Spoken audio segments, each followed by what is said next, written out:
assim, a questão da feitiçaria aí, esse rito de feitiçaria é muito grande.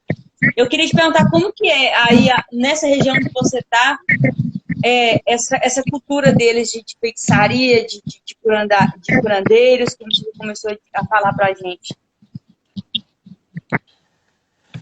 Aqui, assim, aqui eles têm o curandeirismo como a medicina tradicional, não é? Então, muitas vezes deixa de ir no hospital para ir no curandeiro. Então, isso aqui é muito forte, tá na cultura deles, né? Então, por exemplo, nessa aldeia que nós estamos, quando eu fui convidada para trabalhar lá, falei assim, porque havia uma senhora que tinha feito um trabalho lá, depois faleceu do Zimbábue, e falaram que a igreja era igreja, quando não era igreja, era uma seita. Então, quando eu cheguei lá, eu falei assim, então, para mim poder ir lá visitar, conhecer, talvez fazer um trabalho, das pessoas que querem, né, que a igreja vá para a aldeia, tem que vir aqui na igreja de Tranca-Passo e conhecer o nosso trabalho, né? Porque aqui há muita mistura de igrejas, mistura com o curandeirismo, as tradições aqui, e religião, que fala que é igreja, quando não é igreja, eu aceito. Então veio um casal aqui, né? Ficou ele. Então, esse casal, expliquei tudo. Mas quando eu fui ver, na realidade, aquelas pessoas vinham de uma seita, né? Então tinha aqui fala profeta, mas não é profeta de Deus. É o curandeirismo, né? Usa bata, invoca os espíritos, e aquela confusão toda. Então a maioria tinha isso. Então ele fazia uma mistura. Então, lá eu tenho um grande desafio, nós estamos na aldeia, lá tem muitos seres. Então eles queriam, porque queria, que a nossa missão aceitasse, colocar bata, aquela coisa toda. Então foi um confronto muito grande, porque nós temos compromisso com a palavra, né? Então há essa mistura, né?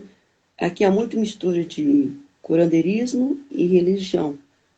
Eles colocam como igreja, enquanto não é igreja, né? Então, assim, aqui é muito forte, porque tudo deles é curandeiro, né? A maioria, né? Então, se está doente, vai no hospital. Resolveu, vai no curandeiro. Ou, às vezes, nem vai no hospital, medo de hospital. Vai no curandeirismo, né? Então, assim, é, é muito forte porque está arraigado na cultura, porque eles têm isso como uma medicina tradicional deles, entendeu? De curandeiro, de consultar mortos, de ver quem matou quem, aquela confusão, né? Então, é uma situação bem delicada, a situação aqui de curandeirismo. Ele está arraigado nas pessoas. As pessoas até vai na igreja. Eu tivemos uma experiência lá em Muzingás, uma senhora foi na igreja, chegou a dar até testemunho lá na frente da igreja. Mas depois foi que? Curandeiros, né?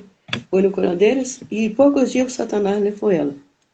Quando eu cheguei no início aqui, nós estamos com uma senhora, ela estava há alguns dias sem conseguir comer nada.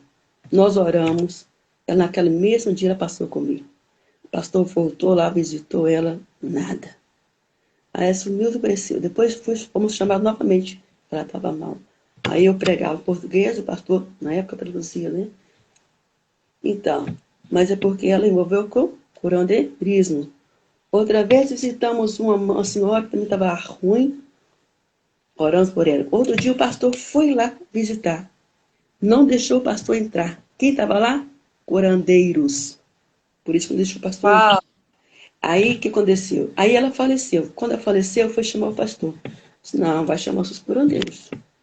Então isso é muito forte. A família chama, convida. Então, geralmente, na família, a maioria são curandeiros. Eles falam que é profeta, aqui usa a palavra profeta, né? Curandeiros deles. Então, chama, tem que fazer isso, tem que fazer aquilo. É uma situação bem delicada mesmo. É Então, por isso que é necessário, né, a gente entender um pouco da cultura, até mesmo para a gente também intensificar as nossas orações. Para pedir ao Senhor para cobrir vocês com o sangue de Jesus, porque não é fácil.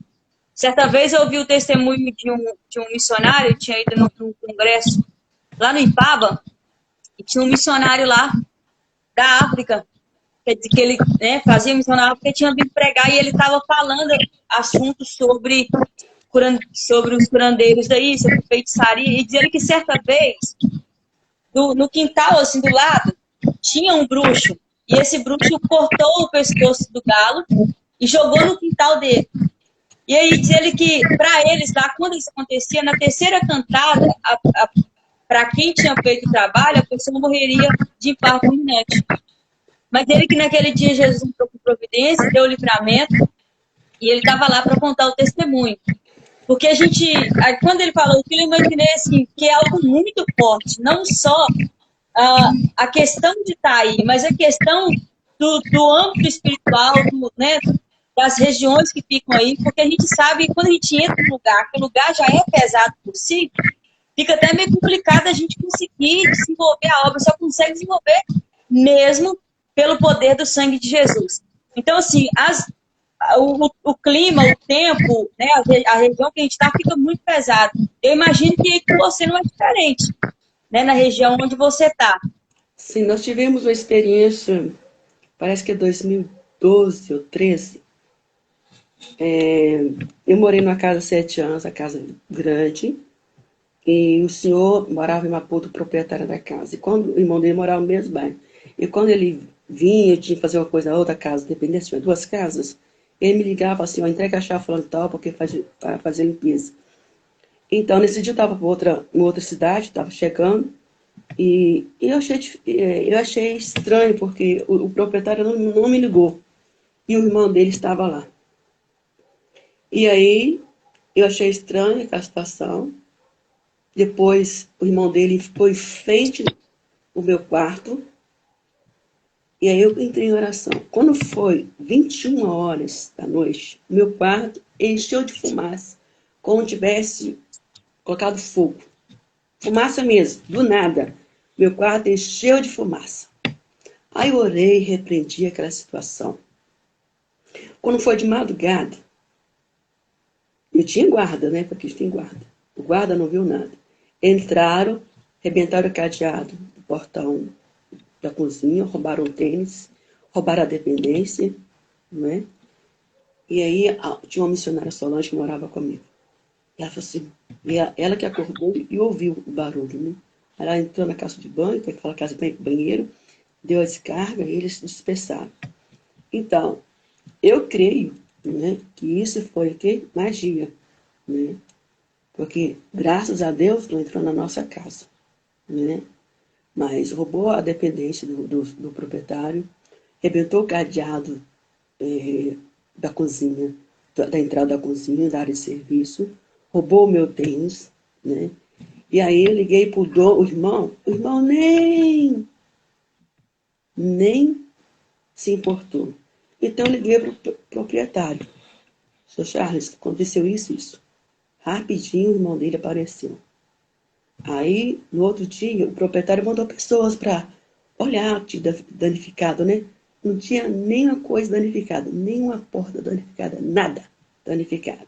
Uau! E aí o dono falou assim, Dona Maria, isso está muito estranho. Eu também acho que está muito estranho. Então, assim, a gente vê o cuidado de Deus para conosco, não é? E o zelo de Deus para conosco. A proteção de Deus para conosco. Então, a gente passa situações bem complicadas aqui no campo, né? Principalmente quando você trabalha em aldeia, Então, assim, nós trabalhamos... Sempre tem uma igreja que aceita ao nosso lado. Então, os desafios realmente são muito grandes. Entra tudo, né? Entra o desafio nas regiões celestiais, essa questão aí de cultura, de seita, e entra também a questão, como já disse, do dialeto, e aí também entra a questão do financeiro, né, Marilson?